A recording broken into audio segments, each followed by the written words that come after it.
All right, inaine e te whānau. Let's turn to our next guest speaker to discuss the state of the region's biodiversity and soil. Hei whakakanohi I te rā iwi ona, ia Ngāti Porou, representing Ngāti Porou to talk about the Department of Conservation. And again, anea no tana kōrero, the state of the region's biodiversity and soil. Ko huri ki a koe, Graeme Atkins. Tēnā koe. Kia ora tātou. Ko Hikurangi te maunga, ko Waiapu te awa, ko Raukomara te ngahere, ko Ngāti Porou te iwi, ko Graeme Atkins taku ingoa. My relationship with our taiao, Raukomara, goes back 50 years. As a 5-year-old, myself and my older sister would camp out with our father in the bush as he skinned possums for a living. Back then, the trees dripped with birds, and the ngahere, especially the understory, was thick, damp, and dark. There was no chance of sleeping in, as the daily cacophony of multiple species of birds in uncountable numbers prevented sleep. We would lay cyanide paste along the river flats and the occasional leading ridges. Such was the impenetrable understory. Deer and possums were just recent on the scene. I have worked for Te Papa Atawhai for nearly 30 years as a biodiversity ranger, specialising in our rare and threatened flora and fauna. Fast forward 50 years and the situation is so very different. Biodiversity loss has happened everywhere in Tairāwhiti, from the tops of our highest maunga, as in these shots, to our many beaches, and continues to happen. Over the next 10 minutes, I will share some personal examples of loss with you and attempt the scale of the problem in the short time frame given. These photos were taken on Whanakau Maunga, a sacred maunga of Te Whānau Apanui, during a recent search for a native Myosotis, or forget-me-not, formerly found on both Whanakau and Hikurangi 50 years ago.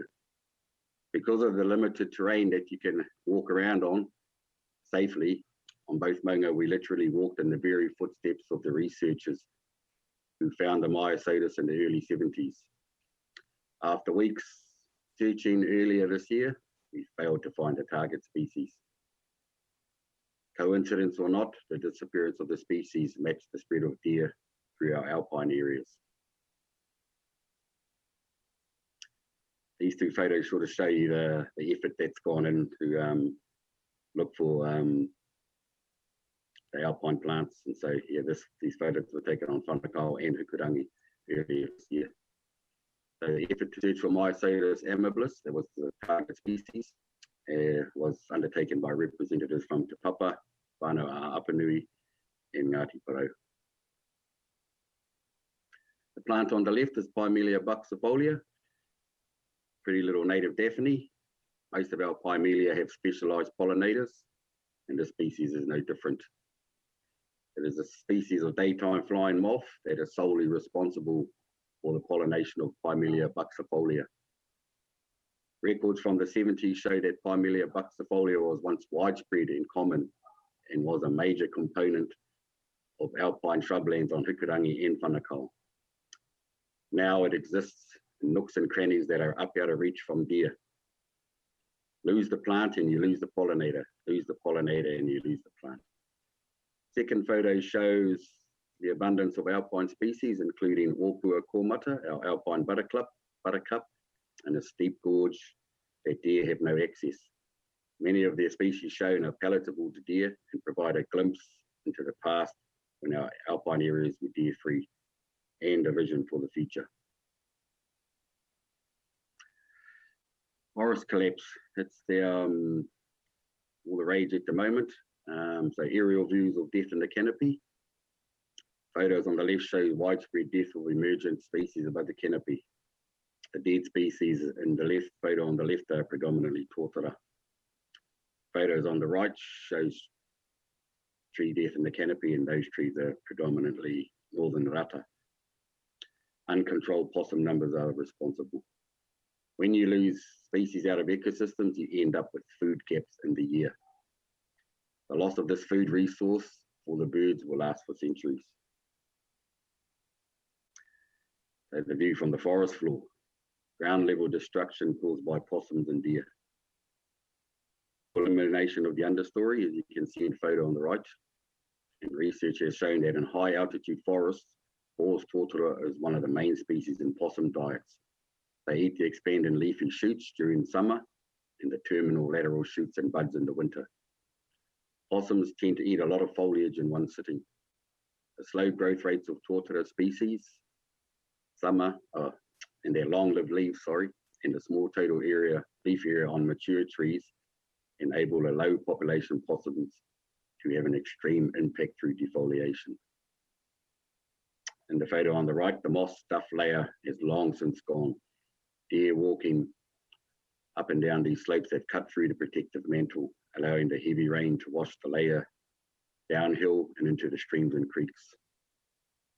Because of the lack of food on the ground, possum canopy, which is becoming patchy and tattered.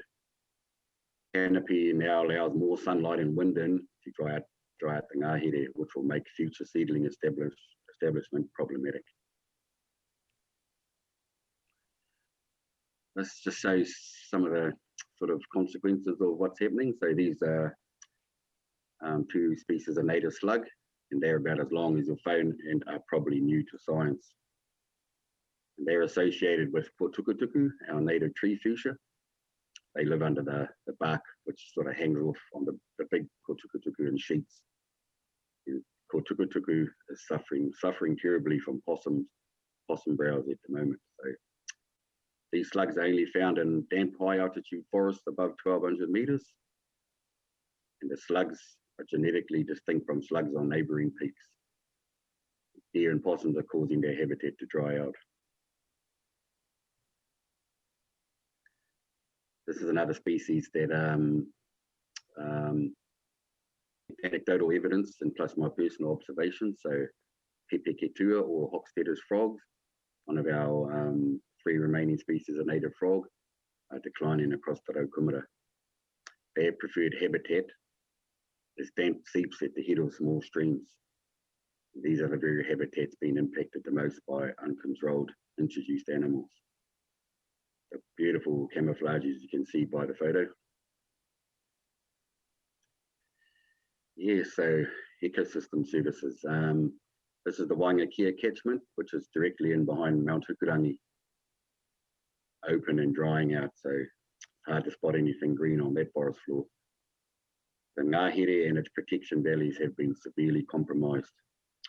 This should be dark, and you can see the sunlight streaming through the canopy as it becomes patchy through possum browse. So here's a video. I'm hoping it's going to play. And just in case it doesn't, I'll just talk it through. So in a healthy ngahere, 30% of the rain is intercepted by the canopy.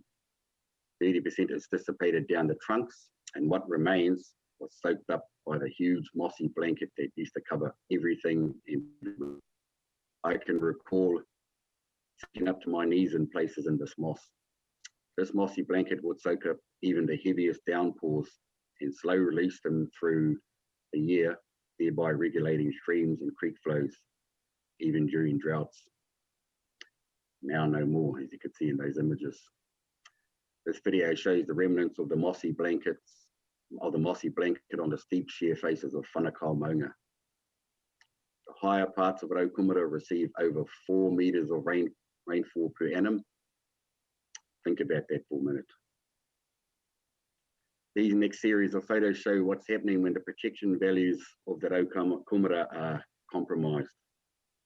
So very few get to see what's happening. All we see downstream is rising riverbeds and increasing severity of heavy rain events in the lowlands. These photos are from the Rapaririki catchment, known locally as the Rip, which joins the Oronui stream at Pakihiro Station to become the Tapuaido River. The river has risen 25 meters in 30 years and shows no sign of abating. So pretty graphic shots through time. These photos are of the Waiorongomai River headwaters and show parts of Raukumara Peak. The top of this slip can be viewed from the main street of Rutoria if you know where to look. So yeah, some graphic images there, all out of sight. No one gets to see them. An example of past management of Waiorongomai River. This is Barton's Gully. Cleared for farmland, they left no trees along the watercourses. And once the creeks cut down below the stream beds and into the mudstone, clay and sedimentary rock, the sides start caving in. And the process is set in motion that is impossible to stop. And we are left with the consequences we see today. This local example of an unfixable, untreatable gully that will continue to spew sediment for centuries to come. This feature won't stop until the hill around it has finally gone flat, sometime long into the future. Arden's Gully, so yes, biodiversity loss. The spread of red deer across Tairāwhiti has been a major driver in habitat destruction and species loss. Uncontrolled introduced animals and the ongoing loss of species. Reserves and covenants are not enough to halt the decline in species.